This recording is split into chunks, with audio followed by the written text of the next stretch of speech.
evening, and welcome to Sporlitiks, where sports and politics mix and mingle. I'm Stacey Johnson. Joining me tonight is Aguna, who's missing in action, the Nigerian moderate Republican Keith, the constitutional conservative Stephen, the independent thinker, and my cousin Todd. He's looking sharp in his white tonight, y'all.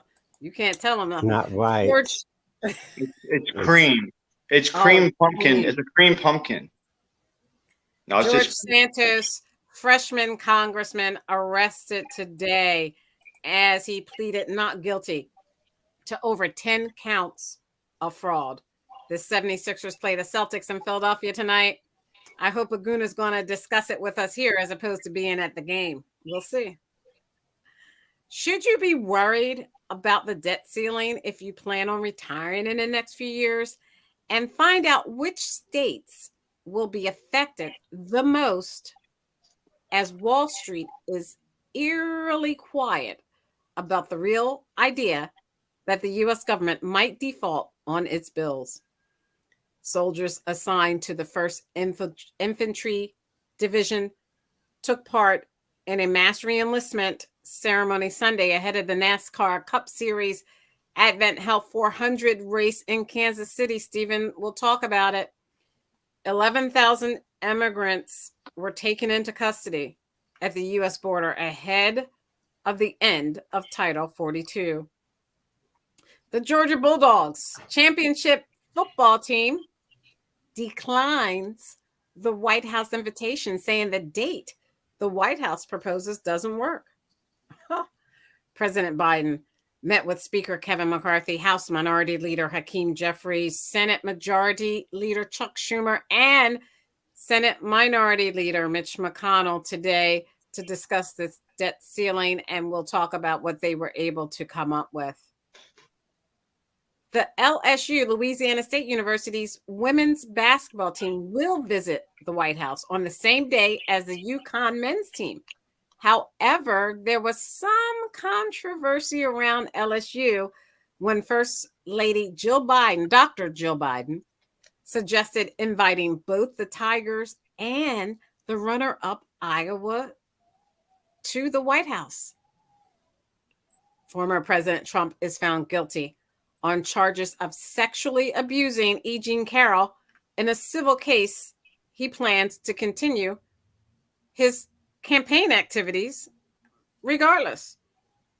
Last week, Texas had a mass shooting that killed 8 and wounded 7 at an outlet mall. The World Health Organization declared the end of the global health emergency COVID-19. And one of my very near and dear subjects to my heart is homelessness.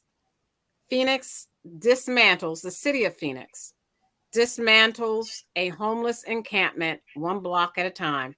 The city today began moving hundreds of people out of the zone, as they call it, spread over several blocks downtown. But some homeless people worry about where they will go.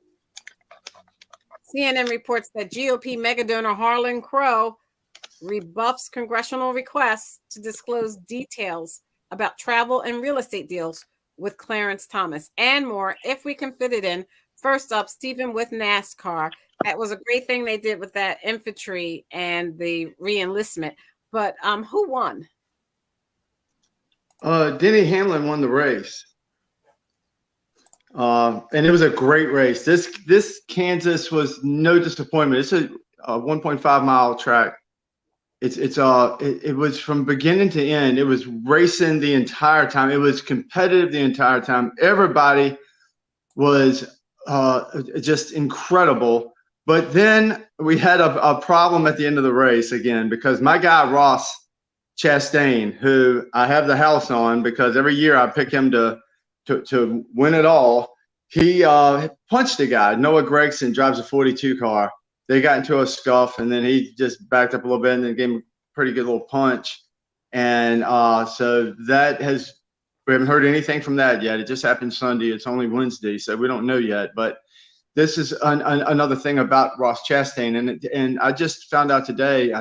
He may have said it today. Dale Earnhardt Sr. was, to my opinion, the best driver to ever drive a NASCAR. His son, that was a pretty good driver as well, Dale Earnhardt Jr., said that Ross Chastain could be pretty much like his dad and have what his dad had because of the way he is. He's polarizing. He's unbelievably talented. Everybody loves his talent, but some people get mad because he can be a little rough sometimes. But it's racing. It's a different kind of way of thinking. And a lot of these guys today, they don't think like he does or act like he does. But it was a good race. We have Darlington coming up. The bad thing is a lot of guys are mad at him because he has a tendency sometimes to wreck a guy who won't get out of the way or do something to make somebody mad. So we have Darlington coming up this week. And this is a track where he can be taken out. So I'm staying away from Ross Chastain. I'll take Kevin Harvick and people who do well here, Denny Hamlin, who won the last one, because this is a track that you have to be an older guy to know it. You got to be smart. It's not just riding around in circles. This is a really hard track. It's called the Lady in Black, and because it'll just take you out. You'll put a black stripe down the side and you'll be wiped out. So this is one where the guys with experience can do well, and the guys that don't have half of the field that want to take him out as well. So NASCAR is pretty exciting so far this year after about, 13 races or so. All right. How many more races do we have before they go into their playoffs? Not many more. Maybe 10. That's a lot. No, 10, less than 10. Let me see, 13. Yeah, less than 10, half 10, maybe 5, maybe 6, something like that. It's not many. No, it's not many. All right, that's a lot. I don't know exactly how many races. They've had more than 10, maybe 13. So it's, about halfway. In the next, I think 3 weeks. I think when they go, maybe 2 or 3 weeks. I'm not exactly sure. But it's coming up. And when they have the All-Star, nobody really pays attention to the All-Star of any sport. So.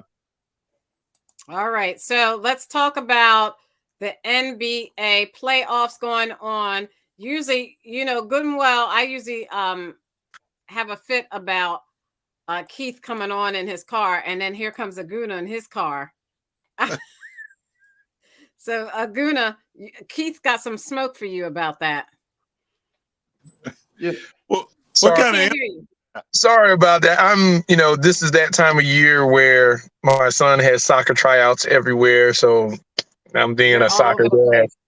I'm all over the place. You're right in the back seat because you're being chauffeured, right? Yeah, right. I wish. Maybe if he starts trying out for like the men's U.S. final team, U.S. soccer team, maybe I can get a chauffeur then. But I'm just hoping for college. Give it a little time. He'll be there. Nice jacket. You got an emblem like that? there. You like that? American, the Liberty Bell, 76ers, Speaking of which, let's talk about them. Go ahead, we're going to talk about the Sixers. Yeah, Embiid came through. We stole one back in Boston. This has been a really powerful series, not only because of the history of the franchises, but finally, after all these years, the process, we're one game away from at least getting to the Eastern Conference Finals. I mean, it's one of those things where, the Sixers were, losing for so long because they wanted to get all these draft picks. They wanted to get all these different players in there. We've gone through the Ben Simmons era. We went through all this stuff. And now finally Embiid gets the MVP. And now we're one game away from the finals. And hopefully if we can just win one more, we don't have to worry about this Boston curse, because I think we're cursed by Boston. They put us out last year. The year before, I think the Hawks put us out. The year before that, it was the Raptors. So we were always the bridesmaid, never the bride. And, hopefully this time we can try to get over the hump. But, one game away. We lost one game in Philly when Embiid was accepting his MVP trophy or title. And then all of a sudden, we stole one in Boston last night with it was a shaky performance, but, we pulled it through. So one more tomorrow. And hopefully we can bring it home in Philly and not have to go back to Boston. Yeah, and y'all are top 3 for the odds. And in the odds to win it all, y'all are top 3. Y'all are 3. So People I mean, are liking y'all right now. Tatum, he can get hot. So this has been one of these seesaw series. So hopefully, we can just go ahead and close it out in Philly. If it goes to Boston, it's going to be trouble. If it has to go back to Boston. I don't know. I don't think Boston's got anything. They're too cocky or too something. I don't know what's wrong with them last night. They couldn't play at all. Yeah, but the bittersweet thing is, if they get to the Eastern Conference Final, which they'll probably end up playing, I'm thinking the Heat. And if they win that series, guess what? Another Philadelphia team is in the finals, and another Philadelphia heartbreak may be on the horizon. Because if the Lakers and the Nuggets, let's not think I'm just saying, I'm thinking the Lakers Nuggets. When you put it out there with conviction, somebody might hear it, and it might happen that way. Yeah, you don't want to think like that. You got to stop it, Guna. Guna, you got to stop. Well, we'll see. World Series, Super Bowl, and NBA Finals. I'm gonna hear a lot. I'm gonna hear a lot. I'm gonna hear a lot. I got 5 teams. Guna, I got 5 teams that are like, none of mine are in. As far as you are, be happy. Don't be negative, man. Hey, man, we can't be somebody has to break the curse. We can't be the city of first place. You can't keep saying that word either. You keep making it bigger. But wait a minute, it's not like we never won anything. We did win the NBA championship with Doctor and Moses Malone. We did win the But NFL that's before me Super and Keith Bowl. were born. We did win the NFL Super Bowl. The Sixers was 83. I remember the Sixers in 83. I remember the Super Bowl, of course, in 2017. I remember 2008 with the Phillies. So yeah. But it's nice to have another. We need another. We need a parade on Broad Street. It's been too long. Okay. You always need one more. Let's look at this NBA playoff. The Celtics and 76ers tomorrow. Tonight, we have the Lakers and the Warriors at 10 p.m. tonight, as you can see on the screen. Going on now, the Heat and the Knicks. That is a good game. Miami is leading by 3. 3-1, 3 games to 1 in the series. Stephen, what's your thoughts on the Knicks coming back? I think either team can win, but the Heat just has something going on, like they have their number, and something's wrong with the Knicks. And the Heat are getting 3.5 points, just like I said with it last week, the week before, I don't know. But sometimes they give you a gift, and I think the gift was they gave me 3.5 points with the Heat. And I think the Heat can handle the heat of this game and the pressure of it. And I think they can win tonight. And I think they're going to try real hard to win so they can rest up for a little while before their next matchup. I think they can. I think it's going to be a good game. And Aguna, I'm sure it is. Aguna, yesterday the Nuggets put something on the Suns. They just beat them. Well, not just beat them. That was as you see, that was 118 or 102. What was up with that? Yeah, Novakovic, and that's going to be that's a pretty interesting series right there. A triple double? Did he have a triple double? Yeah. It looks like Denver's playing lights out a little bit. That's an interesting series. It was knotted up. They pulled it out yesterday, so it's going to be interesting to see. I think the Lakers are going to close the Warriors out tonight. I think the Heat are going to close the Knicks out, and I do think Denver has the edge in that series as well. So it's shaping up to be a pretty interesting final on the West and East. Right. So the Georgia Bulldogs championship team said one thing: thanks, but no thanks. Bye-bye. They're not going to the White House. When is it a team starts saying that they're not going to the White House after they won the national championship? I'll tell you when the president's wife invites both teams, the losing team along with, and gives them the same accolades as the winning team. Well, I can't believe it. Can you believe Keith even knew that? Can you believe Keith even knew the First Lady, Dr. Jill Biden, wanted to invite Iowa too? Yeah. And, Yeah, I mean, he's skipping the subject though. He tried, good try, Keith. But we're talking about the Georgia Bulldogs. We're talking about the football team, not the basketball team. And if you look at the reason why they declined, it wasn't for any political reason. It was more so scheduling because these athletes, especially football, it's after their spring game, and they're in strength and conditioning training to ramp up for the season. Because at that level, SEC football, it's really a very tight schedule on when these guys get back in camp, when these guys start training again. There's NCAA regulations around when they can have access to equipment, when they can be in the building, those type of things. So I think there was a schedule conflict because they didn't say they were not going to go. They just said they can't go now. So they may reschedule to a later time. Well, you got an answer for everything, sir. Excellent. And it's called doing your research and not being biased. You may want to try it. Well, it's not biased. I mean, the only bias I see is on the side of the White House for Of course. Well, why am I not surprised? The LSU women's basketball team is going to visit the White House on the same day as the University of Connecticut men's basketball team, and that is the national championship NCAA basketball. But I don't know why Dr. Biden would say that. Why she would it be because she doesn't know anything about NCAA basketball championships? Well, apparently it's okay with Aguna, so it doesn't matter. Yeah, because I actually said that, right? I actually said that on this show. It was okay. Stop, Keith. Bottom line of it is she was trying to be impartial. And a lot of times when you're in a situation where you don't really know the details or you're not like that sporting type, you try to make concessions that, don't make sense. No, they should not both be invited to the White House. Losers should not be invited to the White House. It's the other way around. And I think, again, no harm, no foul. It didn't happen. So what? All right. The fact that she wanted it was kind of funny, but at the end of the day, well, she didn't want it. I'm over it. Stephen, She what are your thoughts? I think she really just didn't know enough about it, and she was probably trying to be inclusive. Let's give her the benefit of the doubt. She was trying to make a compromise, but all of us who are into sports and who are very competitive saw it as crazy. Why would you invite the loser, especially given the circumstances, the fact that the Iowa, I forgot her name, but she was, there was a lot of trash talking going on in the game and gamesmanship. So all of a sudden you did all that trash talking, especially when they beat Don Staley and my USC Gamecocks. I was not trying to hear nothing about Iowa going to the White House too after all that. So yeah, Jill, Dr.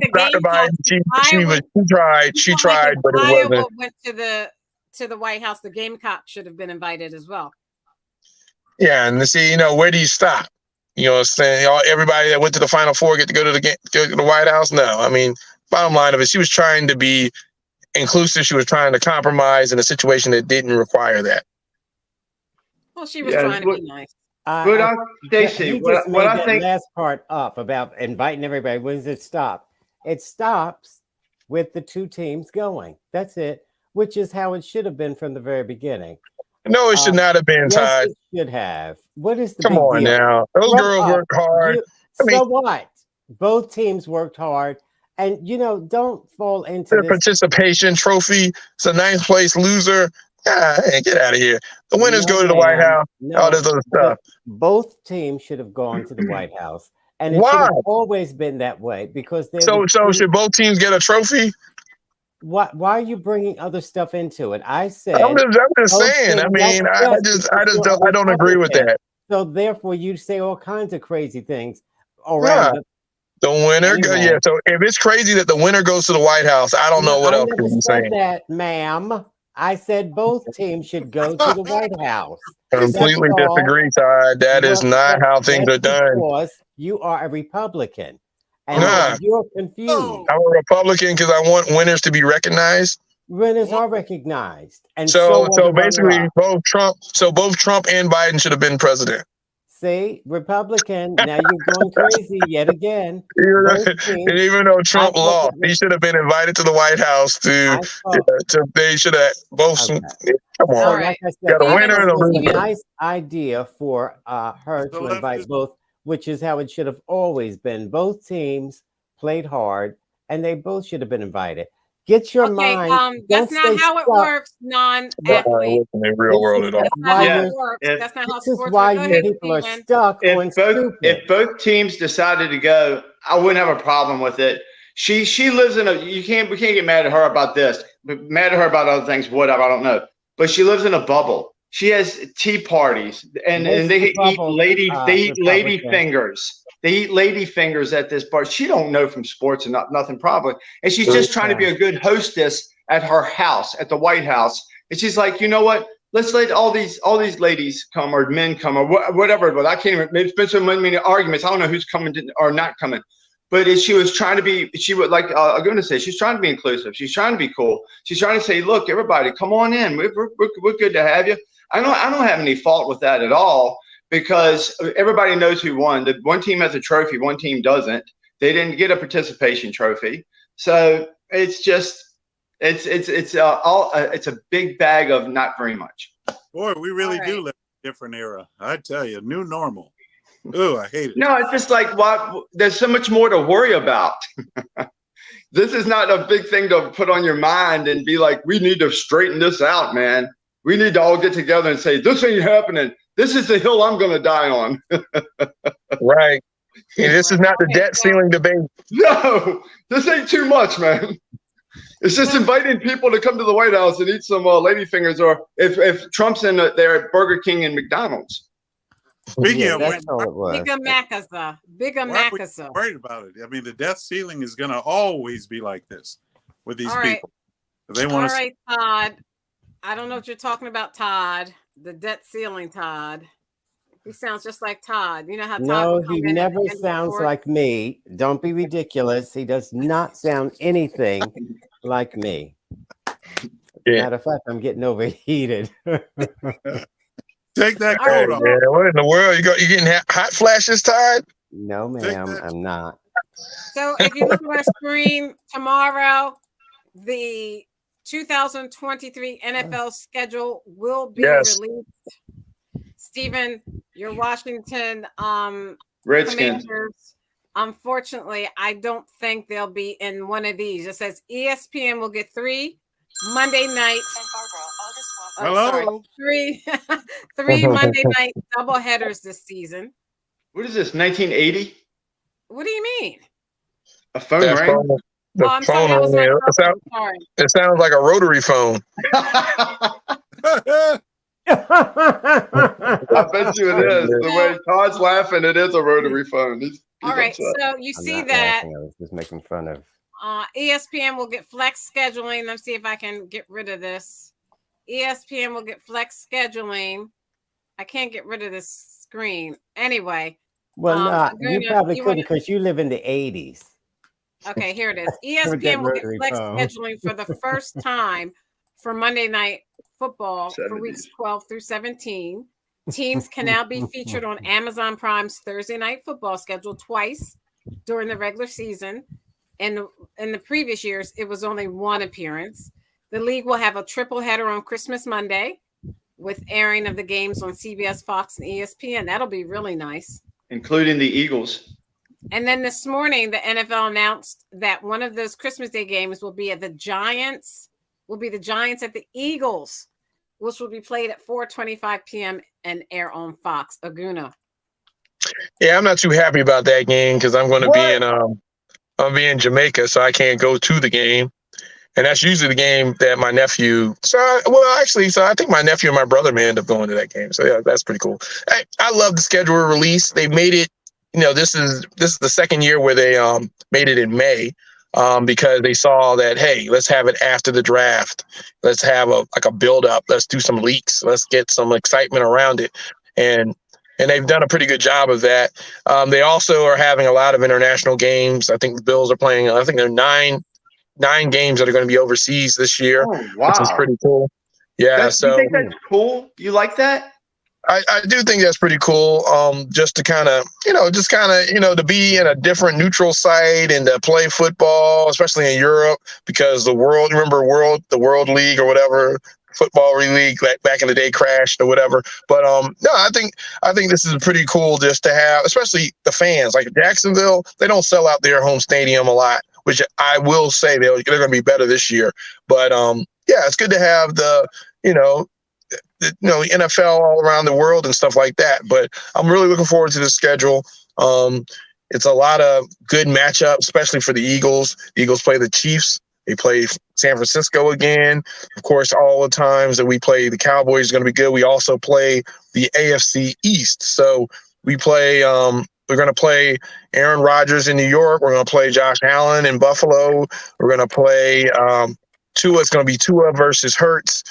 And Eagles versus Miami. So there are a lot of great matchups that Philadelphia is going to be playing in this year that it's going to make for an awesome season. So looking forward to it. And I'm also looking forward to the Georgia Bulldogs that are on the Eagles. Seeing how they transition into the NFL. I think it makes a good narrative as well. So I can't wait till tomorrow.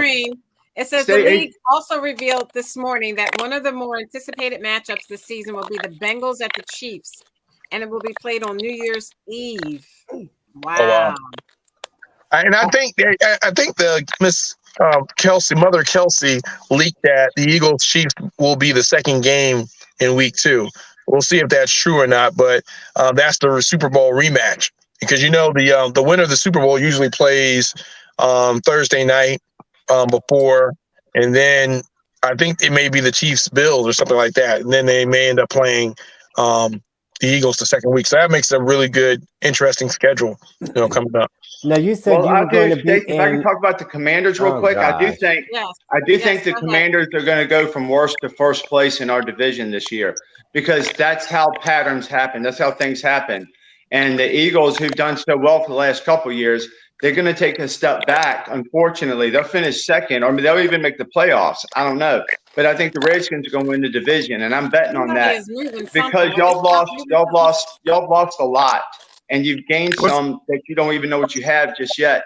But we have a different kind of nucleus now. We have a new coach. We have things that could take this team that had such a bad quarterback last year and have a better quarterback this year coming up. That was him. Between the two that we have. I think it's fair for you to make that assumption, but let's just be realistic. I don't think the Commanders, former Washington team, whatever you want to call them, they didn't have a great draft. They did add some pieces in the offseason, but I mean, if you think that Sam Howell is somehow going to win the NFC East, I just don't think he's the best quarterback in the division. I think Brissett is going to beat him out, and I think he's going to start. And so even Brissett, right? Let's assume that he starts, right? You got so many holes in the Commanders. I mean, they don't have an offensive line. I mean, their defense, Chase Young will probably be back, but you don't know what you're getting with that. The receiving core, the running backs, you look at some of the pieces that you need, and Ron Rivera is not a quarterback's guy, right? So you brought in Eric Bieniemy, and he's going to pull Jason Garrett. He's going to sabotage the team so that when they fire Ron Rivera, he becomes the head coach. And so it's I think you're just being negative by opportunity. You're being opportunistically negative. That's all you're doing. I understand. I understand. I'm talking to an Eagle. But you see the writing is on the wall. Hey, you see the writing is on the wall. Y'all have had a lot of success. We need just a little bit, just that much. Just to you realize since 1991 you're going to go from zero. I don't think you're going to go from 0 to 10. To 10. I just don't think but if I bet on it, when I bet on it, the number's going to be so fat I can't resist it. I can put $2 on it and live for 2 weeks. But look, realize this: since because the last time the Commanders won or the Redskins won was what, 91, 92, right? I was just a baby. Yeah, right. You're right. Yeah, you were 40 back then. I was 57. So since 91, you guys have only had a double-digit winning season once. I know. Hey, in the last 28 years. All right. So you talk about patterns and trends of behavior. So Yeah, now like, all of a sudden, with Sam Howell, no, it don't have to be Sam Howell. He took two. How many snaps did Jacoby Brissett take for the Commanders last year? None. How is Rivera said it's how? Because Jacoby is a seasoned professional. They said that it's his job to lose. It's his job to lose. Jacoby's never had weapons like this. He never had weapons like this. What weapons? What weapons? We got nuclear weapons. Yeah, right. Don't make us use them. These are his nuclear weapons. This is his nuclear weapon. Who is that guy? Who is that? I don't even know that guy's name. Who did you guys draft in the first round? That's Sam Howell. Oh, okay. Yeah. That's when Sam Howell? he beat you, you said, how's Sam Howell going to beat you? When he does, I'm going to say, that's Howell. This guy is built like a maybe a third string tight end. He looks like he's built like a running back. Yeah, look at that. How tall is he? Like 5'10"? Man, this is gonna be a bad year. Hey, it's gonna be bad. They say he can throw it 150 yards. Oh no, he's 6'1". Look at this. The Wikipedia says he's 6'1". And I mean that's about as big as Jalen Hurts. Isn't Jalen Hurts about 6'1"? Yeah, but Jalen Hurts doesn't have arms like that. I mean, Jalen Hurts is strong. Don't get me wrong. But that guy does not look like a quarterback. Jalen Hurts does have arms like him. Jalen Hurts big like that too. But I think Jalen Hurts got a little more muscle. I think Jalen. I don't know, man. It's close. No, man. These quarterbacks coming out now like the Incredible Hulk. That's the Incredible Hulk look. That's what Jalen is too. We got somebody to compete. He looks scared in the face. He looks scared. This guy like, man, what do they want from me? They're like, what do they want from me? Hey, stranger things have happened. I'm putting a couple coins up on the Skins to win our division. Well, don't make sure when you put a few coins on the Skins to win your division, make sure you put the same amount of coins on the Eagles so that you can get your money that you're going to lose from the Skins. I always find a way to cover myself when things start looking bad. If it starts looking really bad and the Eagles look like you're doing, I'll take the big fat juice and I'll just run up on them and take them too. I'll do something. I don't ever plan on losing. I call it gambling, not gambling. Oh, okay. Yeah, you don't ever want to lose. Losing's for suckers. All right, so But you'll get invited to the White House. Even if you lose, you get invited to the White House. Well, this is I would go to the White House. Neither team went. I know I would go to the White House, whatever happens. So this is Jalen Hurts, who lifts weights. Yeah, I'm saying he's a little bit bigger. Jalen Hurts is so he has a talent. I don't know if you guys heard him say, well, he said that his father, Coach Hurts, said to him, you have to lift weights like your brother has to lift weights. In order for them to play football, they had to lift weights. And he said, okay. So he started lifting the weights. And he said to his father, Daddy, these are kind of light. They found out he had a gift for lifting weights. He bench presses more than the offensive line of the Eagles. Yeah, he's a moose. He's a moose. So, I mean, compared to, what's that guy's name? Jalen Howell. Sam Howell. Oh, yeah, Sam Howell. Sorry, this guy. And he kind of reminds me of the other Sam we had back in the 30s. So maybe he's going to be a great athlete. They said he's so much more athletic, got a better arm. He probably is a great athlete, but, maybe he'll be like Sammy. Y'all ever heard of Sammy Baugh? Played back in the 40s or 50s or something. I can't remember when he played. I'm so young. No. But he used to do the commentating out of the old Redskin field. Okay. He died. Yeah, great to hear. Aguna, I can't believe you're not saying anything. Nothing else left to say. It's got to be fun, right? It's got to be fun. If there's no competition, it's because it's been so many years since it's been any. And it's just like when we had RG3, didn't really think it would pan out. Don't know. But if we can have something going on, we have some good players. We're putting some pieces together, more stuff to come. You don't know. But it's going to be better than the 6.5 games they say they're going to win. And I'm definitely going to take the Redskins to win more than 6.5 games. Yeah, I mean, if you look at that schedule, you'll be pressed to find where and when. I mean, Well, this is yeah. But Good it's luck. a softer You schedule guys than what you haven't have. won more than 6 they'll win games. more than 6.5 It's games. a softer schedule than what you have. It's the same one except for 2 games. Well, that's just not fair, is it? Yeah, I thought football was all about equity. yeah. Well, yeah. You can get included in this butt kicking that's coming to you.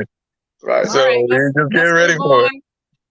The World Health Organization, Keith, the World Health Organization has declared that there is an end to the global emergency status for COVID-19 on May 5th, more than 3 years after its original declaration, and said countries should now manage the virus that killed more than 6.9 million people, along with other infectious diseases. Keith, do you want to comment? You're on mute. Well, the nothing to comment on, really. I mean, they ended. It's been ended a long time ago for me, so personally. So they're just stating something, I guess, just making a statement. I haven't had any trouble with it. I don't have any lucky problem. you. Yeah. Lucky you. I never got COVID, just for the record, everybody. Thank you, Jesus. Yeah, Thank you, Jesus. thank you. Yeah, thank you for the Survived from vaccine. The vaccine used to kind of vaccine. help with that. Well, I mean, if you want to blame it or say the vaccine did it, then fine. That's cool. Well, some of us don't consider science witchcraft. Science is ever evolving. Science evolves. And some of us consider board certified physicians, real board certified physicians. We don't consider them quacks. Uh-oh. But when they're proven to be quacks, then if it walks like a duck and talks like a duck, it quacks. And Stacey, can I say the playoffs for hockey is going on right now, and it's been very exciting. It's been a lot of fun, and I have the Carolina Panthers hopefully winning it all because I'm an old Panther myself, not for Carolina, but I've been pulling for them, and they're doing quite well. And it's the Golden Knights are doing well. I mean, it's been a lot of fun watching them and the NBA that I don't generally do, but I have this year, and it's interrupting with a lot of other time that I have or don't have and keeping me up late. But it's been a lot of fun watching all of these playoffs. Yeah, and Daniel Briere from the Philadelphia Flyers, as I think, he's interim, but I think he's going to be since he was a Philadelphia Flyer, he would be a good leader to lead the Flyers into a new decade. Aguna. You need it. By the way, I don't even want to talk about the Flyers. They've been such a disappointment. I mean, they started off pretty hot this year, and they just crashed and burned. So, I mean, if Philadelphia is going to be the city of first place losers, they definitely were leading the pack this year. You know what is funny? That the Eagles fans, if their team's not in it, they're not into it at all. I mean, if the 76ers weren't in it, I don't think we would talk about the NBA. Absolutely. It's just like Serena. Right. It's just like Serena. We ain't talking tennis. Teams aren't in it. I'm not interested. You're Exactly right. Exactly. I wouldn't deny that. I wouldn't deny that. Right. I caught on to that. It took me a minute, but I caught on. All right. So before we leave sports, but I thought we had already left sports talking about COVID. But before we leave sports, so Todd, did you want to? Well, we did. I went back, Stacey. I'm sorry. I just wanted to get a little hockey in. That's okay. Did I want to talk about what Keith is trying to say something and has been trying to say it for? No, I thought we had left the topic. That's fine if we're back on. Okay, yeah, we're back on sports, which you know nothing about. But the Flyers, I think if they get themselves together and perhaps hire a few tight ends, I think they may win the Super Bowl. Right on. So right on cue. The corny Todd joke is the transition to politics. It's better than a dad joke. It's better than any dad joke I ever heard. Okay, touche. Oh, that Keep is trying, Todd. hilarious. So, since we're talking about corny jokes, let's go into the Supreme Court. The idea. Oh, I thought you were going to do this, DeSantis, or I thought you were going to do that other lady boy. Santos.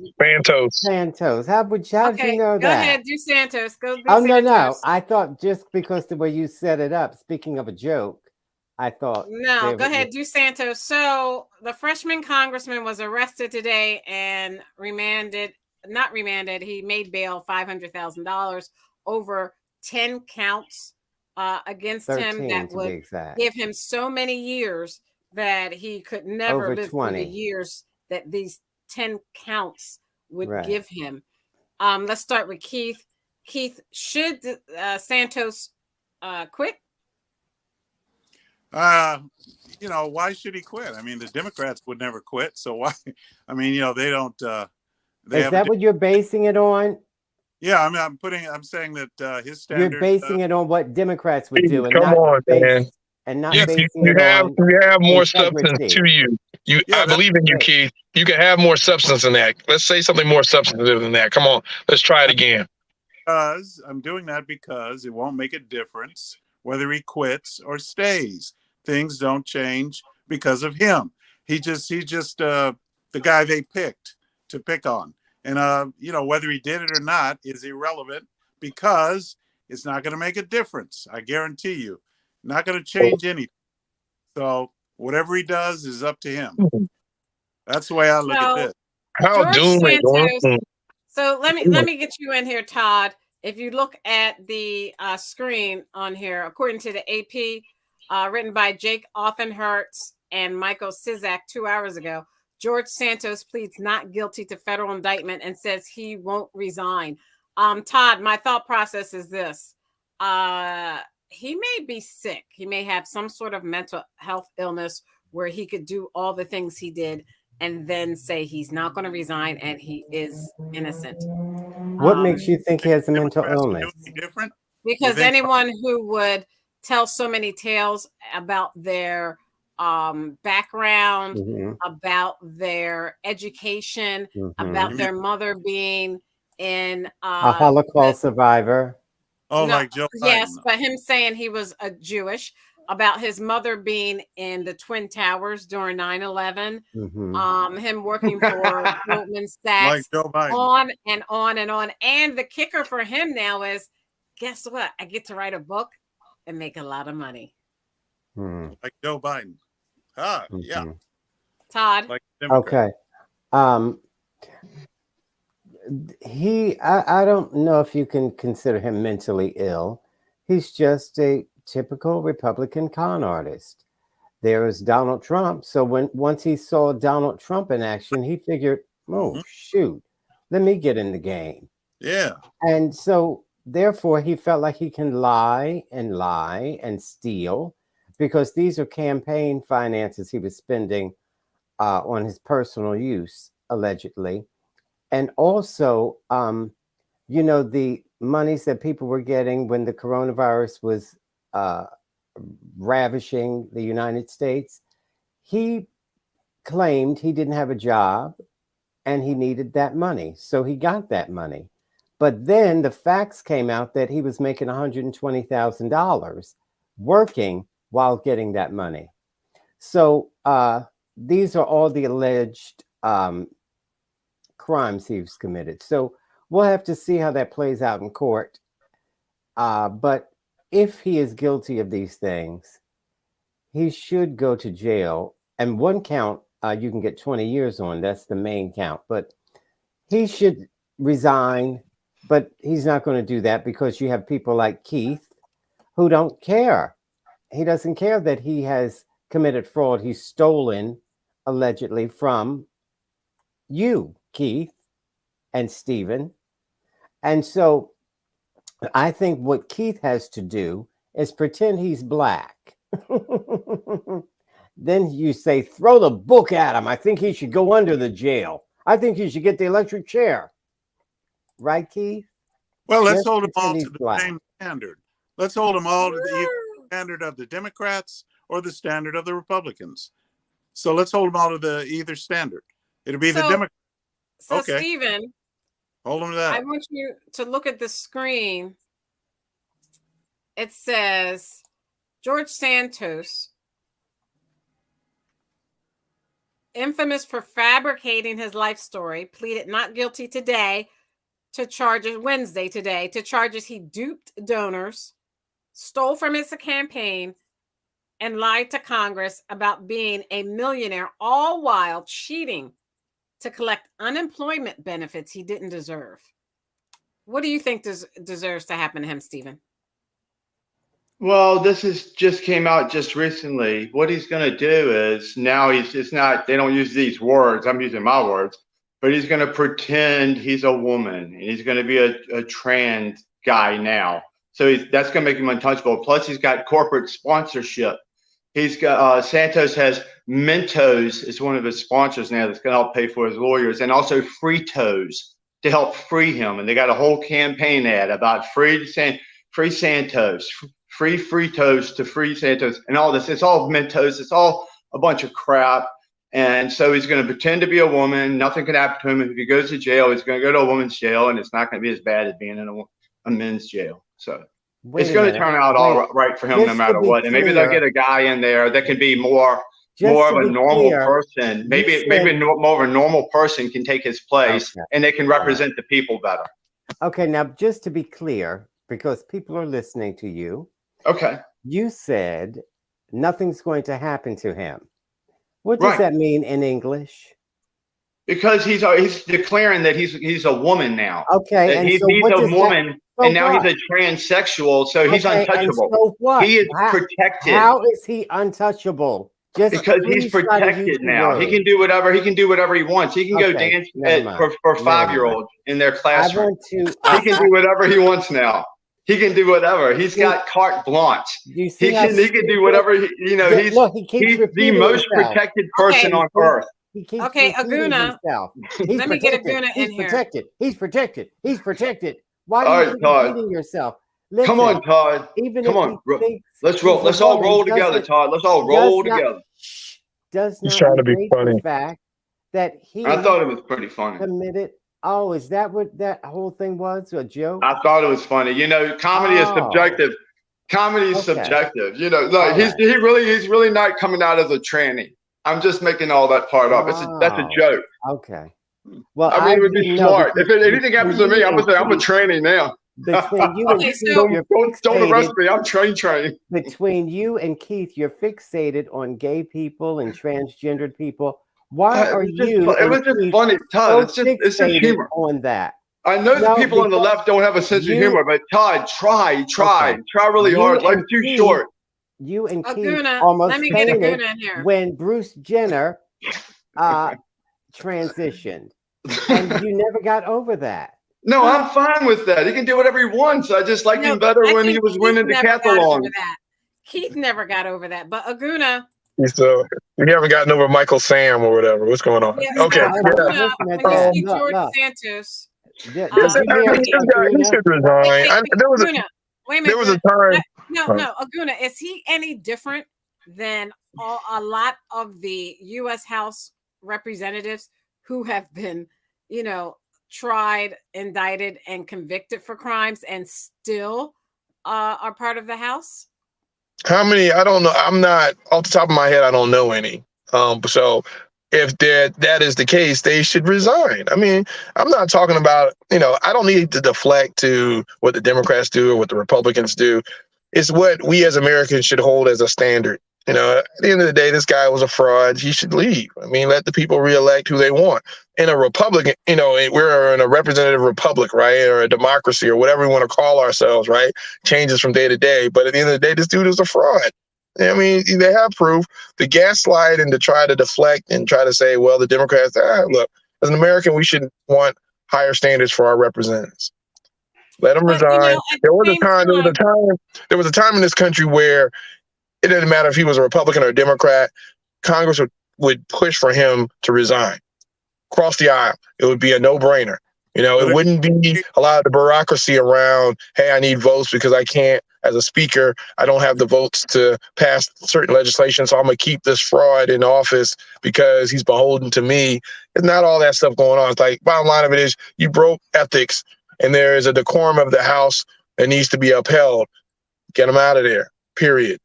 I'm just trying to invoke the new normal. That's all. This is a new normal. Well, I thought you wanted to go back. I thought you wanted to make America great again. I thought you wanted to go backwards. I thought you wanted to go back to the nostalgic of when we had decorum in the Congress. But yet you want to give excuses for this guy. I mean, I don't. You can't have it both ways. We got to go with the new normal or the old standard. No, we don't. No, we don't. You don't. You don't go with the new normal. Keith, you've capitulated. You've never gone with the new normal. What are you talking about? Who's fighting? Who's forcing you to do anything? So let me say forced to get the vaccine. Let me share my screen and say there have been politicians who have been convicted and served. List of American federal politicians that were convicted of crimes. It just goes on and on and on, and they're doing it per. See, it just proves my point. They're doing it per presidency. So President Obama was convicted. I'm looking at this list. Who's on the list? During his presidency, during Barack Obama's presidency, can you see that? Yeah. Okay. During his presidency, these people were convicted. See that, Aduna? Not him, but let me go. And what happened? Were they held accountable? Okay, so you see David Petraeus. No. Right? He was sentenced to 2 years probation. See that? Mark Stillander, a Republican from Michigan, was convicted of obstruction of justice. And then you see Laura Richardson, Democrat from California, was found guilty on 7 counts of violating U.S. House rules by improperly using her staff to campaign for her. Jesse Jackson Jr. pleaded guilty to 1 count of wire and mail fraud. Rick Renzi, Republican from Arizona, was found guilty on 17 to 32 counts against him, including wire fraud. But they're saying that every one of these continue to serve, or because I thought there was some. I thought people got censured. I thought there was some resignations. I thought there were some things going on. Some got resignations, but and you see Marjorie Taylor just got censored too. Marjorie Taylor. As you can see, remember Anthony Weiner was convicted of sending sexually explicit photos of himself to a 15-year-old girl and was mandated to register as a sex offender.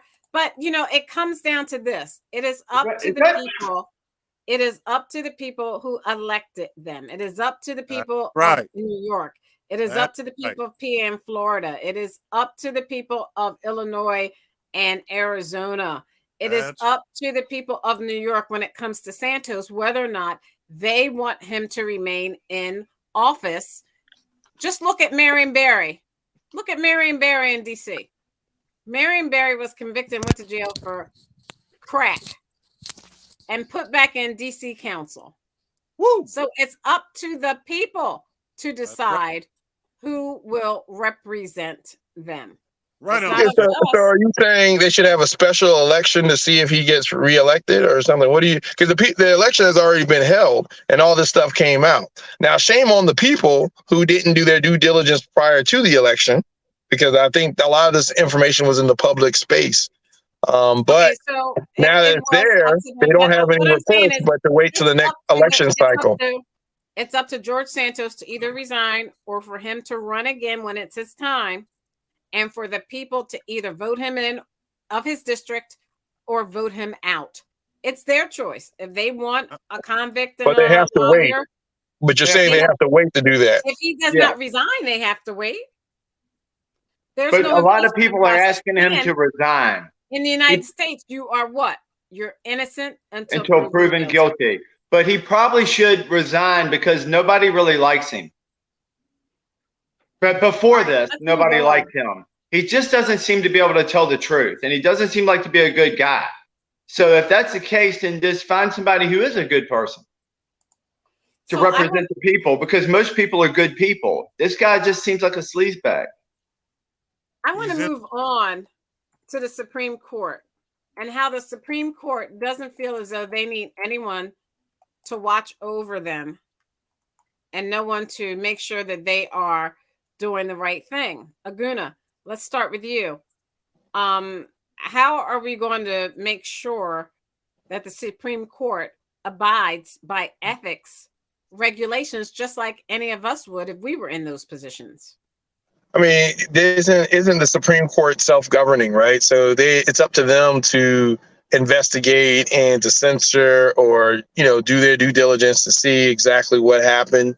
I mean, I find it kind of disturbing, if not unethical, for, Clarence Thomas to be, taking these gifts and doing all these things while on the bench and, actually adjudicating legislation or adjudicating law, whether or not it's constitutional or not, on things that could probably benefit him as an individual, such as, regulations, all types of things. So there's all types of things. Now, I won't say this is the only time or that's just never happened before.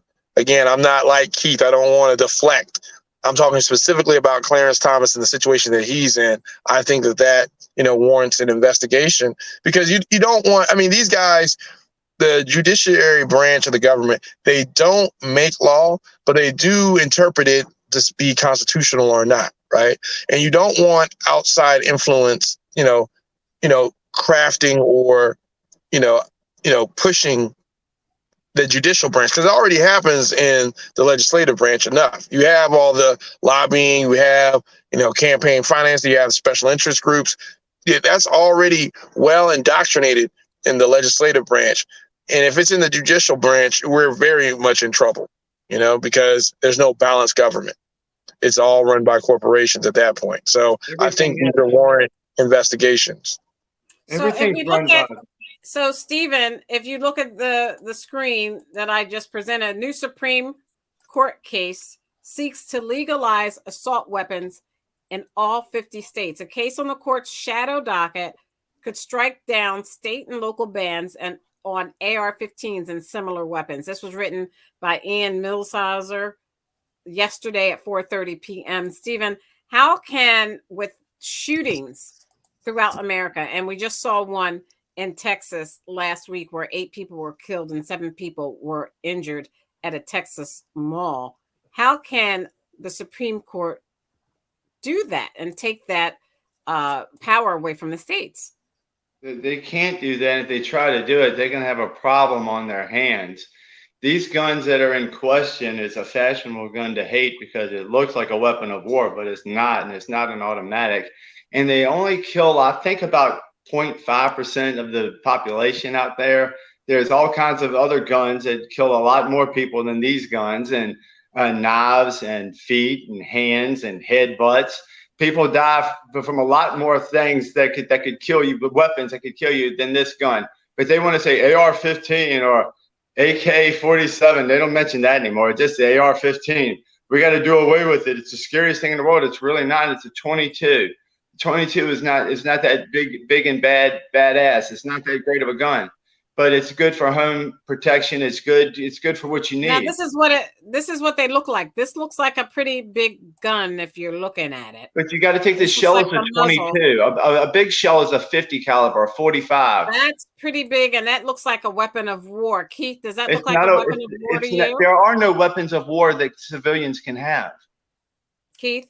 Yeah, it is. And we should have any size weapon we need for the moment, because some people live on the border, and there are people, the drug cartel, that have come over, and like ranchers, they live on the border, and sometimes you have a mass of people that may attack, with Uzis and so forth, and drug cartel, and that has happened. That has happened in this border state of California. When?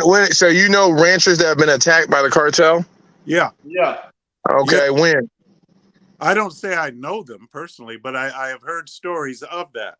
I have seen specials where a rancher one time he found some of his cattle were killed, 1 or 2, or his cattle was killed, you know, I don't doubt that you probably have heard stories.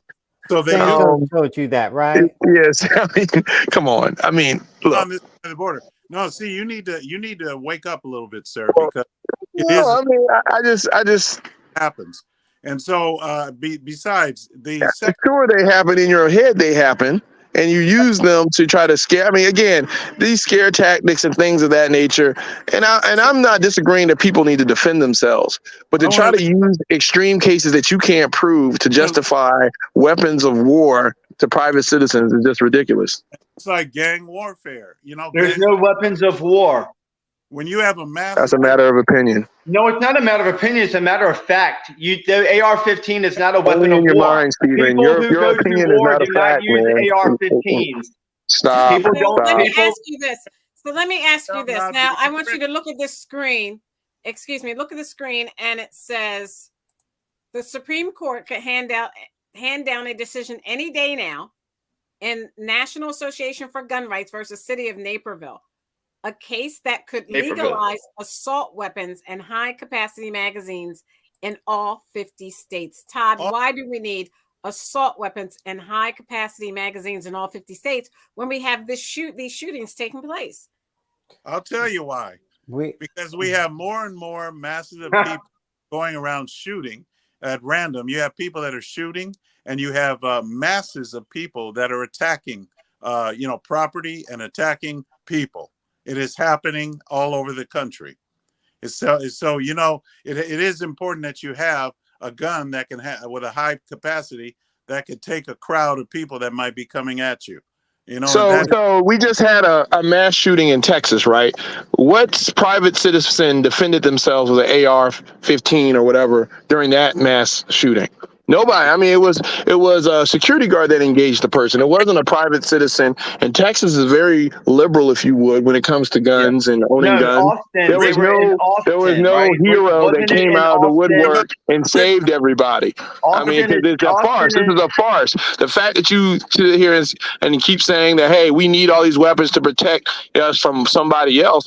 The weapon and if you look at the statistics, most of these weapons end up killing children by accident in the home where the weapon was purchased, spouses, domestic violence, all that stuff is more rampant than actually killing an intruder, let alone someone that's coming across a border, let alone a cartel. What cartel would want to attack a rancher? They want to make money. They're not sitting here trying to attack a rancher and bring more attention to themselves. You saw what happened when they accidentally killed those people down in Mexico when they were going down there for their emergency. They were going to get a mommy makeover. Mommy makeover. What happened? The cartel killed them or kidnapped them. They ended up turning in the people that did that because they were low-level people in the cartel. The cartel didn't want America going down there and targeting them. They want to make money. So to sit here and use all these stories to try to justify your position is ridiculous. What kind of gun? Originally, Keith. What kind of gun? Totally over, Keith. Yeah. You talked totally over Cousin Todd. The question was for him. You talked over him, and now you keep talking over. Yeah, and now you keep talking over Aguna. So you can go back on this video, and you can see how I started with Todd, and you just took it over. So, Cousin Todd. I didn't know you were talking to him because Aguna was talking. No, he wasn't. You started that, but when you go back, you'll see, and then you'll make up some Santos excuse for it. Nevertheless, sponsored by Mentos. That's his boyfriend jumping right in for him. Anyway, no, the Supreme Court has no business overriding states. And so... now, Todd, you're a states' rights person all of a sudden? No, I never said that. What I said was the Supreme Court has no right to override the states when it comes to guns.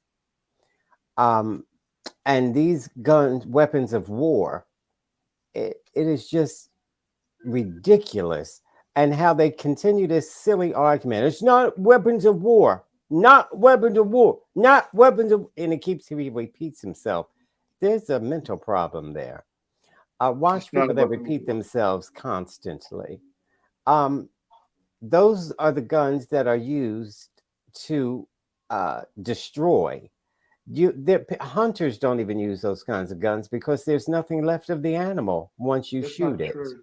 It's not true. And so, therefore, to say that these are not weapons of war is just silly.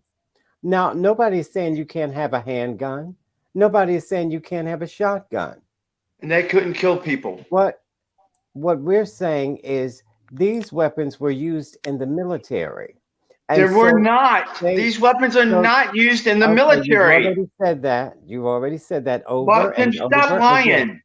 And so these weapons were used in the military. So we don't need civilians using these weapons. No, the military doesn't use these weapons. Okay, let him finish. Stephen, you got to let him finish. Mhm. Whether you agree or not, he lets you finish, and he never agrees with anything you say. He never lets me finish. He does so. So anyway, this is the delusion we're talking about between this one and that one above him.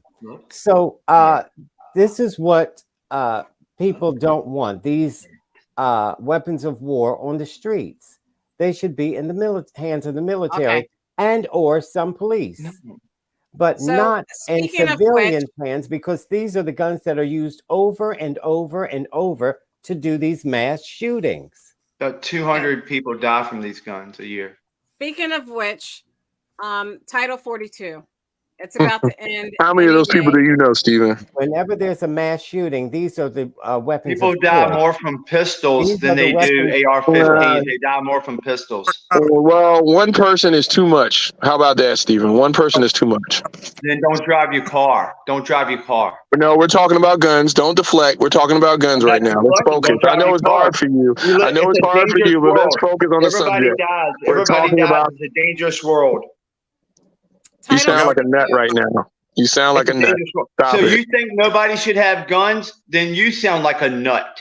No, you're saying nobody should drive. Nobody should do all this stuff. No, I'm saying everybody should drive and everybody should own a gun if they want a gun, if they're capable of having a gun.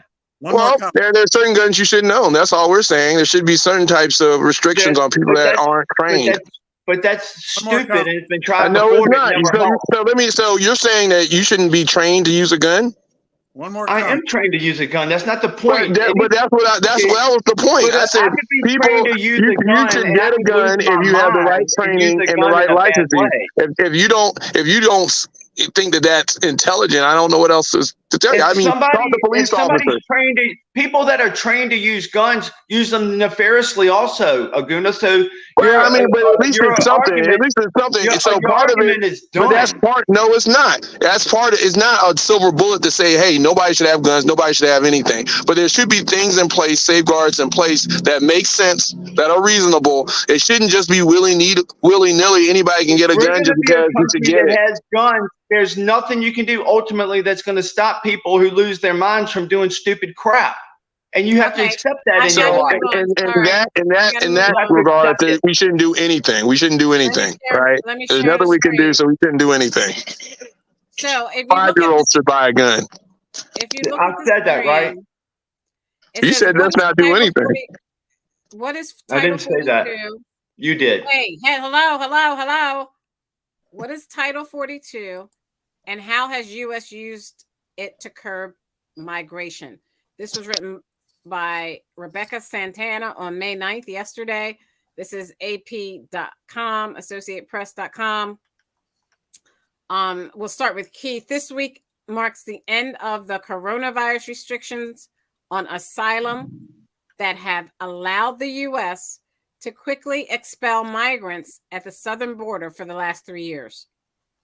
The restrictions are often referred to as Title 42 because the authority comes from Title 42 of a 1944 public health law that allows curbs on migration in the name of protecting public health.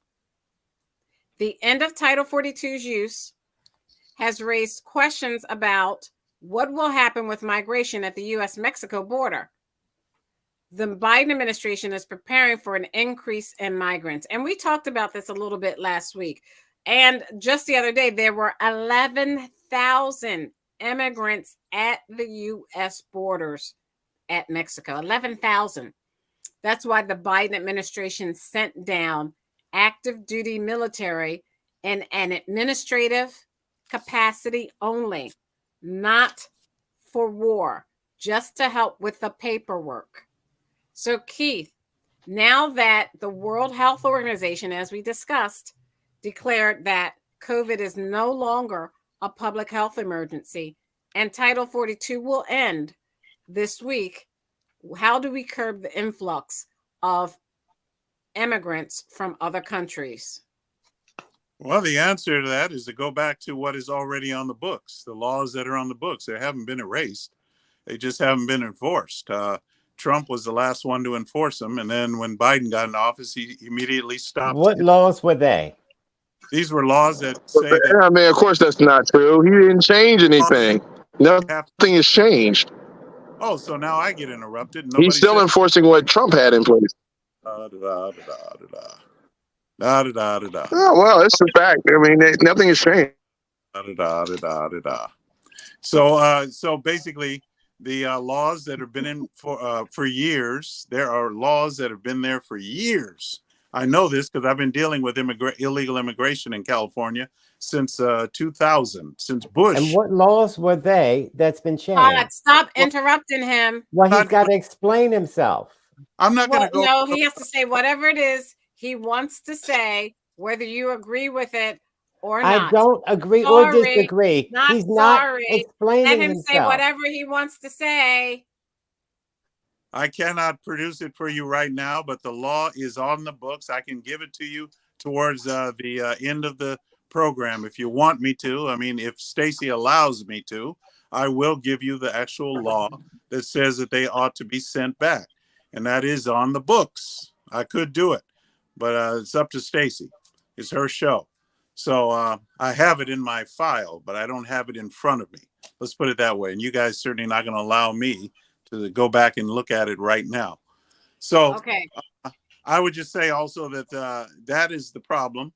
They won't enforce the laws that are already on the books. And that is the big problem in our country. So there you go. That's it. So Aguna, let's sandwich you between Keith and Stephen. Title 42. Oh, whoopee. Title 42. And Homeland Security. They said it's a mess. He's down the cream in the Oreo.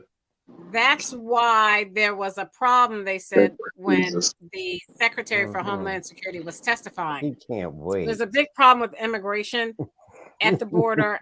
And now that Title 42 will be ending, how do we help streamline any type of immigration requests we get from foreigners? Well, I mean, Keith just mentioned that the laws aren't being enforced.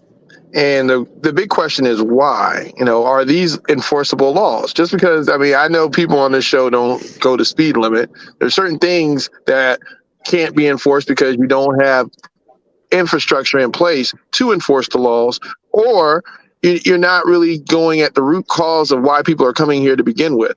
If people are coming here to work, right? They want a job and they don't want to be citizens. They want to go back to their country of origin, but they just want to make money. There should be things put in place for them to do so and pay taxes and contribute to our economy. But we're not talking about that. We're talking about breaking laws that aren't enforceable because of the sake of people coming here that we don't want these people coming here.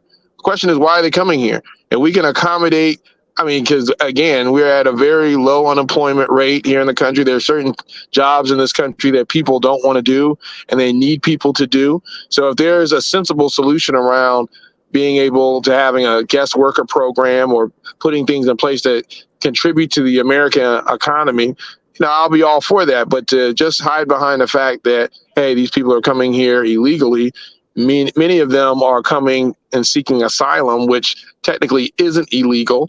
They have the right to come and give themselves up, seek a court date. But because of the backlogs, a lot of people don't show up or, they get released. So to say the laws aren't enforceable, you need to be clear on what are you talking about. There's certain aspects of the law that they are enforcing, but the fact that you have such a backlog, you can't, it's hard for you to get the outcome that you want, which is just, hey, build a wall, send these people back kind of thing. That's just not feasible.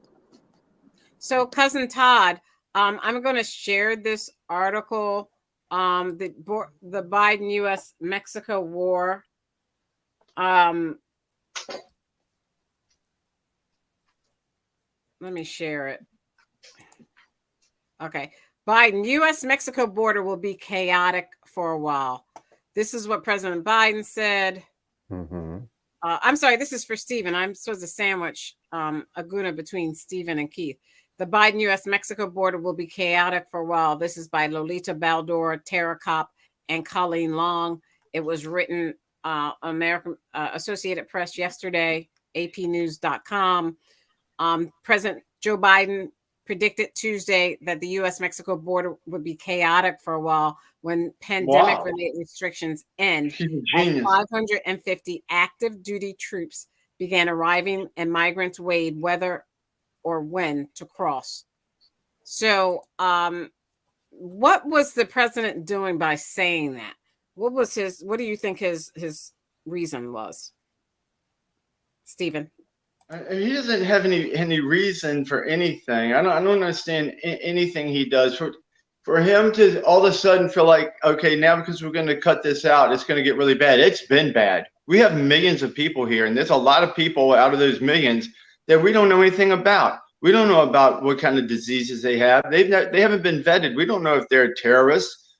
A lot of them are. We don't know if they're really bad people, drug dealers, murderers, drug dealers. We don't know who these people are, but we know that a lot of them are getting in this country. And because when this stops, when what was it, 42, when it stops, then a lot more people are going to come in. Thousands, tens of thousands a day. And some people don't have a problem with that. I have a problem with it. We don't need that many people to invade our country this fast just to come through without even being vetted. And if you do, then you have some kind of weird conception of what the United States is. Like you think we're just opened a hole from a southern border that can let everybody in. There's about 7 to 8 billion people in this world. Why don't we just let 1 billion people in? We've already have we're going to have 4 or 5 million soon. Why don't we just let 1 billion? Why don't we let 1 billion people in this country? Do you think it'll affect the outcome and the greatness of this country that we have so many people here? Is anything going to stop it? To be honest with you, if it weren't for immigration, we wouldn't have Apple.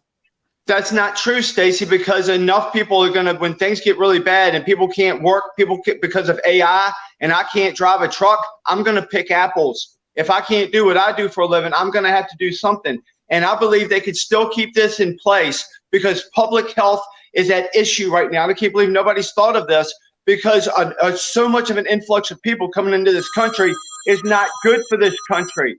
It's not good for the health of this country and the health of the people because we don't know the diseases they're bringing in, and they're bringing in so many people. We can't accommodate this many people that millions are going to come through, just pour through the border, and there's nothing we can do about it. That's a health crisis to this country, and it's a security crisis. Okay. The president has done nothing because he needs to stop this from happening. Okay, so Cousin Todd, it says on this article that Lopez Obrador with President Biden spoke for roughly an hour yesterday to discuss the border. Mexico shares 1,951-mile border with the United States. The nation is key to the success of any plans by the United States to control immigration at the southern border. What can Mexico do to help President Biden control that? And why do these people want to come here? I wouldn't want to come here. I want to stay home. Well, they do too. Most people want to stay home unless they're being run out of their people. And this is the myth. Oh, let's just jump up and get on a raft and go across the water. Nobody wants to do that. People want to be home. But when you're not safe in your home, you find a way out. Now, Stephen was talking about the immigrants coming over here, and nobody wants all of those immigrants over here so fast. Well, we didn't want you here, and your people came over here so fast. Why don't you take your people and go back to where you came from? You and people that look like you are illegals. You're the invader. Mm-hmm. And so That makes sense. get out of here. When my family came over here legally, Todd, my family came over here legally. These people are coming through illegally. Now, you might think illegally is it may be a Spanish word or something for illegal. Oh, you're illegal? That means you're legal? No. That means they broke the law to get in here. They're breaking into the country, Todd. They're illegal. You're compounding different issues, Stephen. You can come and seek asylum. And his family came in legally. Stephen, is seeking asylum illegal? I didn't say seeking asylum was, but not that's what I'm asking. That's what I'm asking. A lot of these folks are asking to seek asylum. They don't have it's such a strong influx of people. There's so many people coming through. They don't have can make a determination of that or not. These people are just. So how do you know it's illegal then? You can't say that all of them are illegal then, right? So you have to. If the system is broken. If the system is broken, you're admitting that the system is broken, and you're saying that they're illegal. You can't determine that. The system is broken because of Joe Biden's policies. No, it's not. It's always been like this. Biden has been president for 2 years. Get over that. Find a solution. Stop complaining. Stop complaining, Stephen. Find a solution. You just want to blame somebody. Scapegoating. They have to seek asylum in Mexico. You just want a scapegoat, Stephen. It's not a scapegoat. You just want a scapegoat, Stephen. That's all you want to do. No solution, just complain. We get it. We get it. I got Nas on. Nas, I want to bring you in and talk about this Title 42 ending this week and how the United States is going to work together with Mexico and help make the border not so chaotic like the president of the United States is expecting it to be. Hey, how y'all doing? Good. I had to do a mic check because last time, I ain't going to say the producer's name, but the producer kind of said it. How you doing, Nas? Doing all right, man. But no, like I understand like everybody's frustration with this and trying to figure it out. I'm going to ask the appropriate question, which is Biden is extending Trump's policy as far as when it comes to people applying for asylum. So ultimately, we're looking at the same thing. And basically, we're kind of just bound by the GATT and NAFTA treaties that have caused so much agritorial weakening as far as jobs up there that is pushing people down here. It's like like sociologists call it push factors. What happened? Well, they got problems in that sector as far as jobs and as far as people being able to eat. So that pushes people down here. But ultimately, until people get serious about going after corporations and deciding if they can do business with people who are hired in that way, then there's no change. I think all of us saw what happened in Florida this week. So, all of this is going to get interesting, but that's all I got, Stacey. Thank you. We're almost out of time. I want to move on to what we didn't cover, the debt ceiling drama. And today, President Biden got together with Hakeem Jeffries, Senate leader, what's his name? Schumer, Senate Majority Leader Chuck Schumer, Minority Leader of the House Hakeem Jeffries, Speaker of the House Kevin McCarthy, and Senate Minority Leader Mitch McConnell about the debt ceiling today. Aguna, were they able to? Aguna, are you available? No. Yeah, I'm here. Were they able to come to some sort of understanding to help us not default on our bills? I think this is another just case of brinksmanship where every side is going to try to push their position until somebody else blinks. I know there are people even on this show that think that the debt ceiling, if we default, is not a big deal. In fact, we should default even though we committed to paying these bills. This is money already spent, so you already spent money. It's not the time to start talking about budgets. You talk about the budget before you even spend the money. That's the reason why it's a budget, because it constrains how much you spend.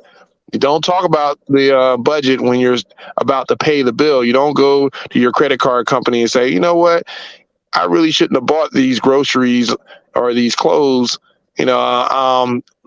I think we need to start talking about what I spent money on versus, hey, whether or not I can pay.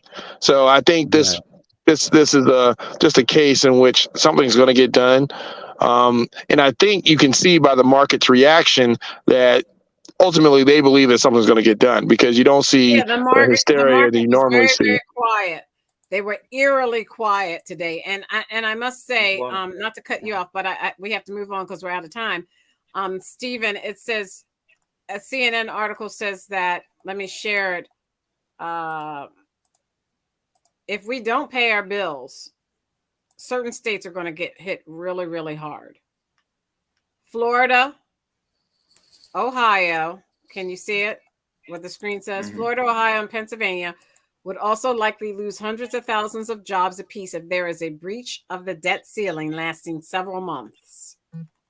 Additionally, most state economies and DC will be hard hit if there's a prolonged debt limit breach, particularly DC with its large government presence. Business and tourist travel heavy states such as Arizona and Nevada will also be disproportionately impacted, according to Moody's analytics. So you didn't care about that. That's on them. Pull yourself up by your own bootstraps. So these have disastrous implications that people aren't feeling right now, but they will if it doesn't happen. So why is Congress not doing their job? Because Joe Biden is incapable of doing any negotiation at all. He hasn't done any. He's had some minions out there, but he hasn't been doing anything because he's not fit to be the president. And that's the problem we have right now.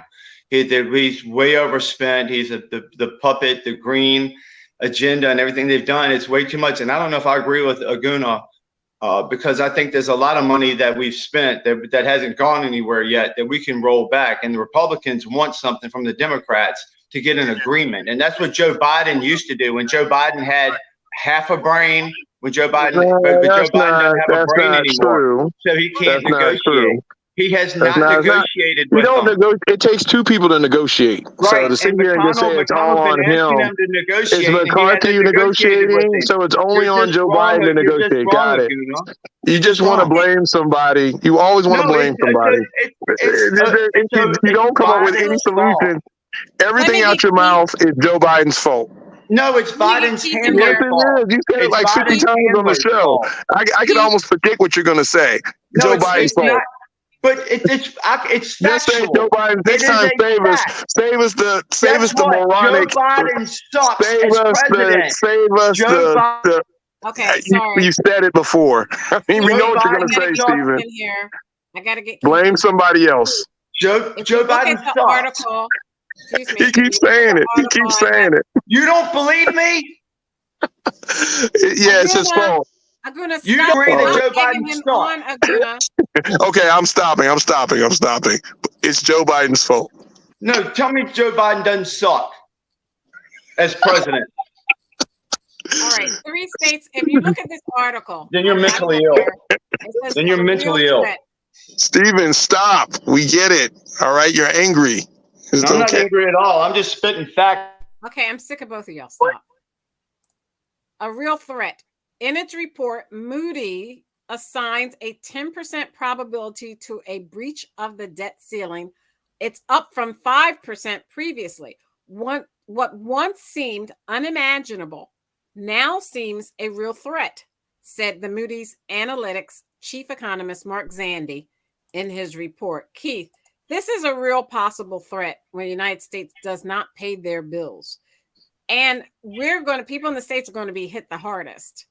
What can you do, or what should the Congress people do to stop us from defaulting on our loans? You're on mute. She put me on mute. No, I just took that was on mute. You put me on mute, so I just respect. You were just lip syncing.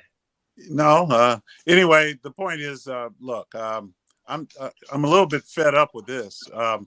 We do this every time. We have never defaulted anyway. So if you think about what happened during Obama's era, the same exact argument was made. We're going to cut this. We're going to cut that. We're going to cut Social Security. We're going to cut this. I mean, we won't be able to pay our bills. Okay.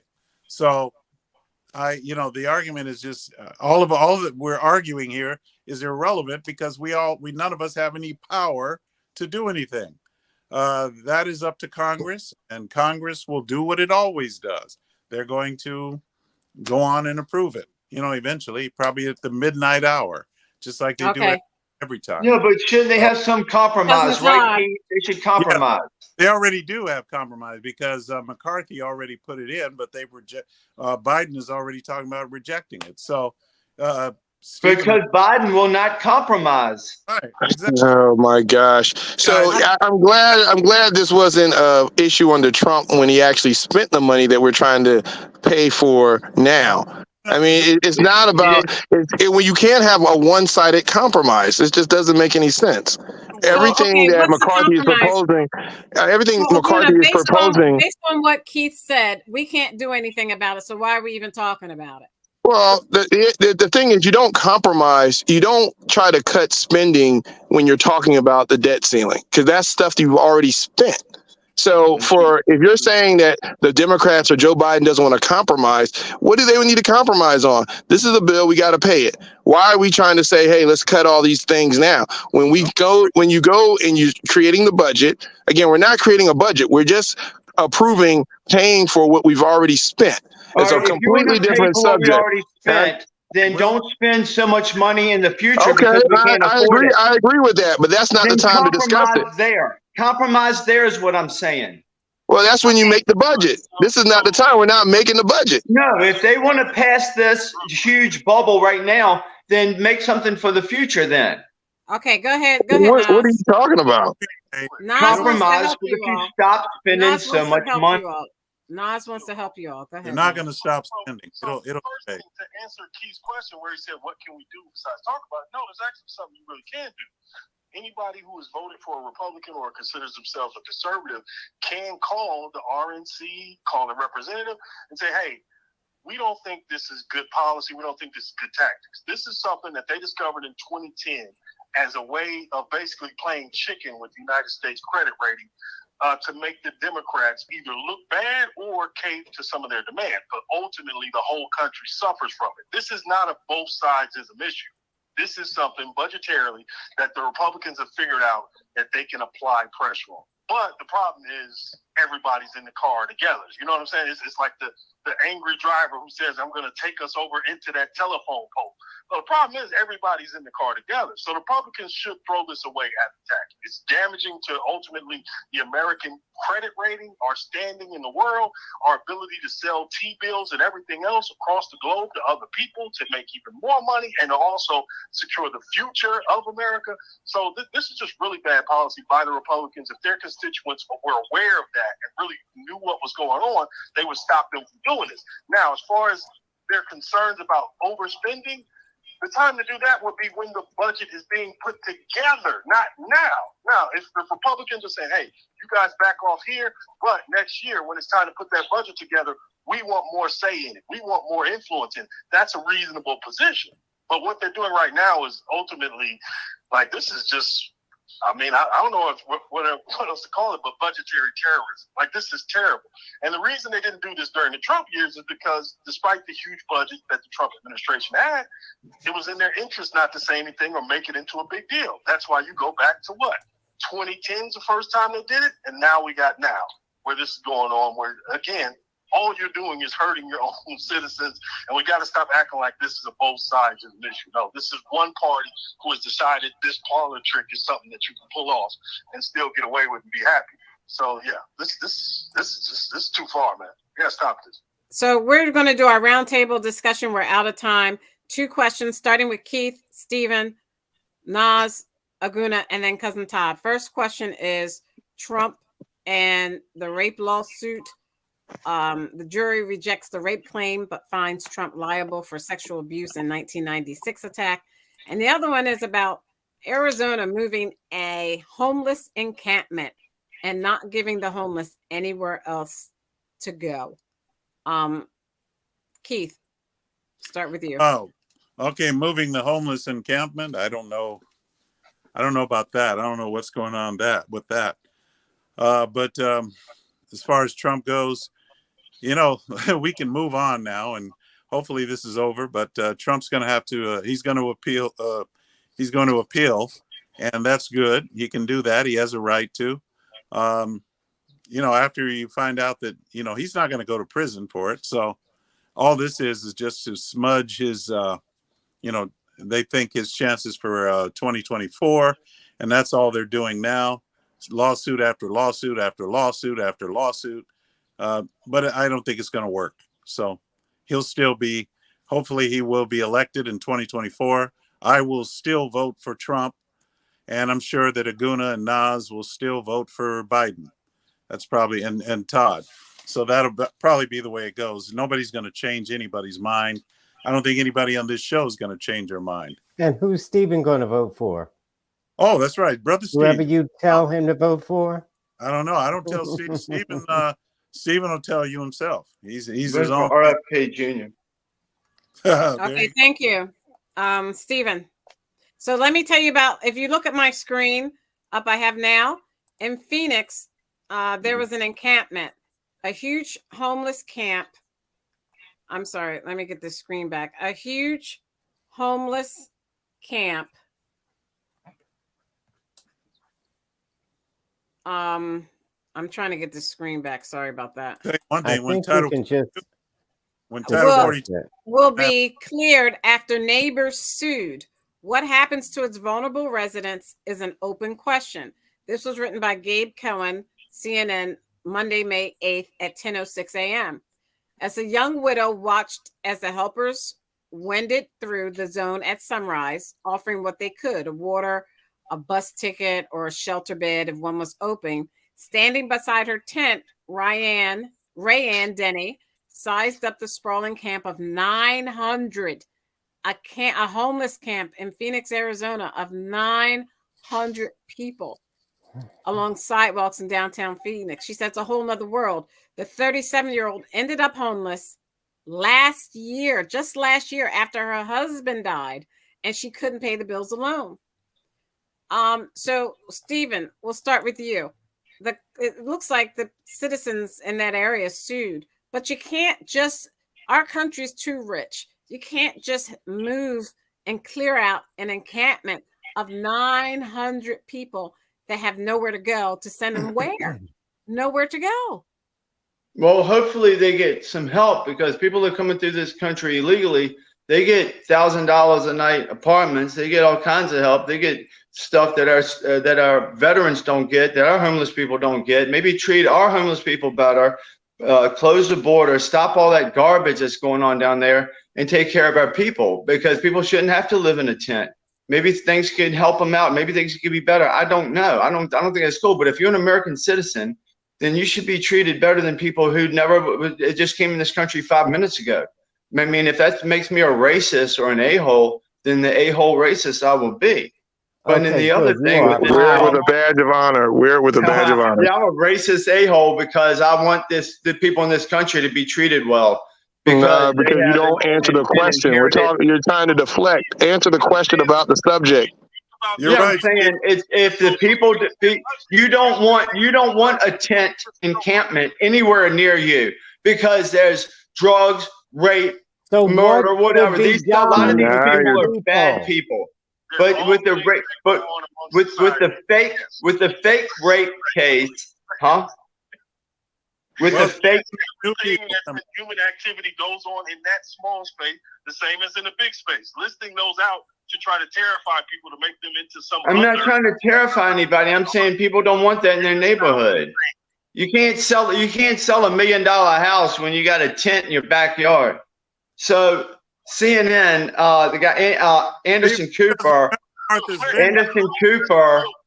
He doesn't remember Martha's Vineyard. So wait a minute, excuse me. I got to get Todd in here. Todd. Well, no, Stacey, it's a 2 questions. Stacey, I haven't finished the second part. I'll come back to you, Todd. Okay, that nonsense he tried to spin. See if you kill them at the border, kill them, and that way you can give the homeless people some soup. He is so crazy until I said can't kill even him. believe he's on this show. I didn't say kill He them. makes You this did. show You said kill them. seem Killed them. like Where did You that? said kill them. I never said anyway. kill anybody. Yeah, Let him where did finish that? his point. Let him finish his point, please. Yeah, but it's so stupid. It hurts. Oh Go God. ahead, Todd. Hey, Hurry up. We're out we're of time. tolerant of you, Stephen, so you need to be tolerant of Yeah. others. So Uh-huh. anyway, what I'm saying is, it is so unfair and unfortunate that people who are down in their luck, sort of like Steven mentally, I'm not down on my uh, luck. they, uh, I heard that people are only 2 or 3 paychecks from being homeless, and this woman lost her husband, and that's a whole life changer right there. So there should be something that your states or the government can do to build a bridge from uh, uh, in case you lose your job. And even that they tried to tamper with, the Republicans. Uh, that no safety net, go out and get a job and all that kind of stuff. So it's just, I think they should build places for homeless people and not just these shelters, because I hear that the shelters are dangerous. So Like the tent city. I mean, I think Okay, they so So- should Todd, build. wait a minute. Wait, we can't go on. We're out of time. So Todd, please Okay. go straight to Trump. Oh, Trump. Trump, and for anybody to vote. Now, when Trump was campaigning, he was talking about people under indictment, meaning Hillary Clinton. And so now he's being indicted, but vote for him anyway. Trump is a joke. He was an embarrassment to the United States, and people have not even, in my mind, once you see how ridiculous he is and just listen to him, he's committed all kinds of crazy crimes. And Okay, thank it's you. a non factor for Keith and Stephen. Oh, so what? He was accused of rape. So what? He said grab women by the genitals. So what? He's just a good old guy. So what? He lied on his taxes. This is why he never showed you his taxes. So what to all of these things? So what? He's had sex with a porn star and paid her. So what? So when do you Okay. stop saying so what and you say he's not fit to be president? He's an He didn't rape her. embarrassment. He Thank never you. raped her. Vote for Biden. Thank you, Go on cousin and vote Todd. for Biden. All right. Stephen, finish your point really quickly, and I got to move on to Nas and Aguna. Yeah, Anderson Cooper interviewed this woman a couple years ago, and there's something very wrong with this woman who accused Trump of this. There's something happened in 30 years ago. It's a bunch of garbage. Go watch the interview with Anderson Cooper and this woman. It's around 2 years ago. She even said before, he was like, she said, well, yeah, but rape is sexy. Rape is a sexy thing. And he's like, rape is violent. She said, no, rape is sexy. And he got really uncomfortable, had to go to commercial. There's something mentally wrong with this woman that accused the president of this. And just because he got convicted of something that's stupid doesn't mean anybody should take it seriously. Okay, so He can you doesn't finish need out? to rape. He's not a rapist. Stephen, can you finish out the? I'm done. did Thank finish you. Okay, thank you, Aguna. I mean Just a Nas, minute. Nas, Just then a Aguna. minute. Stephen already said you can't rape your wife, so you can't even take him seriously. And Donald Trump was accused of raping his wife by his wife. Okay, his first wife, Ivana. I never right? said you couldn't rape your wife, You Todd. did I never said you so. couldn't rape your wife Stacey, or beat did your he wife say that? or shoot your wife or Did he stab your say wife. that, I never Stacey? said that, Todd. You said you can't rape your wife. I will give you the clip. Go ahead, my bad, Nas. John. Go ahead, Nas. No, I just want to speak to the Arizona story. Yeah, it's sad, and this is the difficulty of budgets when people are constantly telling you you have to cut, you have to cut, you have to cut, and keep saying that just because problems are big, instead of trying to solve them, we just ignore them and play the blame game. So that thing in Arizona, when you're talking about that number of people, you know what's going to happen in Arizona? All of the people who actually do help the homeless and volunteer and have all those services, they're going to be overwhelmed because now they're going to get way too many people coming in at one time And then the state is going to try to, relocate these people to other states. And I'm guessing we're going to see some of that stuff that we saw from Florida and Texas earlier, where they were sending them to so-called Democrat cities. But ultimately, we're still solving the problem of why so many people are falling to the wayside. And we have to figure out ways to fix this. And ultimately, it's just a will. This is not a thing of we don't have the money or we don't have the capacity to do it. It's a choice. We are willingly saying, ultimately, the people who are working poor want to have a leg up on somebody, give them somebody to look down upon, and therefore we can't fix it for the people who are doing worse than them. So this is a decision that DNR we are making as a country. So it's just something we just gonna have to fix, man. Otherwise, it's gonna be, tent city after tent city. It's gonna continue. Sorry for going so long. Sorry, no, Trump's lawsuit. Nas. No, I don't even want to get into the Trump rape case thing, because going back and forth with certain people on this phone about an issue like that, it minimizes it so much and it gets to a place where it's not even productive. So I don't even want to have that conversation with those two people. Thank you. Aguna. Trump and then Phoenix. Yeah, I mean, justice is served. He was found guilty in a civil lawsuit, jury of his peers. So, that it is what it is, whether we subjectively agree or disagree with it. But I don't want to diminish the fact that rape is a very serious issue. So I don't even want to joke about that on the show. It's something that whether or not it is, seen in this issue or not, we shouldn't demean ourselves or demean people who have actually gone through that. So it's really disgusting to even joke about it. I will say this with the homeless situation, most Americans do not want this type of encampment next to their neighborhoods or where they live.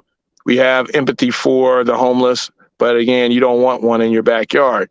So to that degree, I do think there should be some provisions made to accommodate it.